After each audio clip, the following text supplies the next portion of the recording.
Hello friends, आपण मानक आम चैनल को स्वागत। वीडियो को देखिबा पूर्व सर्वप्रथम आम चैनल को सब्सक्राइब कर दियंतु। शिशु दिवस भाषण सम्मानीय सभापति महोदय, पूज्य गुरुजी मंडली, सभास्थित सब पितामाता माने एवं मोर सहपाठी वृंद, आज हेउछि नवेम्बर मास 14 तारिख, जो दिवसटी पंडित जवाहरलाल नेहरू जी कि भारतर प्रथम प्रधानमंत्री थिले तांकर जन्म दिवस। एही दिवसटी प्रत्येक पिलांक पाई एक गुरुत्वपूर्ण दिवस।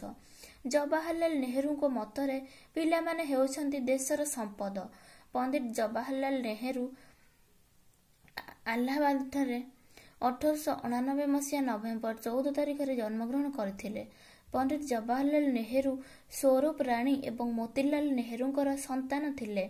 से पिलादिनरू अत्यंत ज्ञानी थिले, तेणु तांकर नाम थिला जवाहरलाल। काश्मीर पंडित संगठन तरफरु जवाहरलाल नेहरू पंडित आख्या पाइथिले।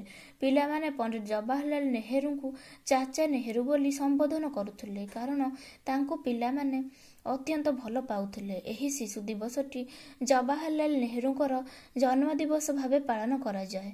श्रीमती इंदिरा गांधी हेउछंती जवाहरलाल नेहरूंकर कन्या, जी कि भारतर प्रथम महिला प्रधानमंत्री थिले।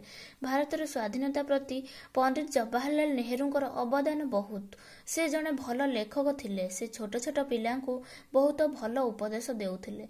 पंडित जवाहरलाल नेहरूंक मतरे आजिर शिशु आसंता कालीर भविष्यत। पिला माने हेउछंती गोलापर कढ़ी परी। सेमानंकर जत्न निया जिबा दरकार एवं सेमानंकु अत्यंत भल पाइबा दरकार, कारण पिला माने देशर मेरुदंड। तेणु पिलामानंकर भविष्यत गठन दिगरे चेष्टा करिबा जरूरी। एतिके कही मु मोर वक्तव्य शेष करूछि। जय हिंद, वंदे मातरम। फ्रेंड्स, जदि वीडियोटी भल लागि थाए तेबे लाइक, शेयर, सब्सक्राइब एवं कमेंट निश्चय कर देबे।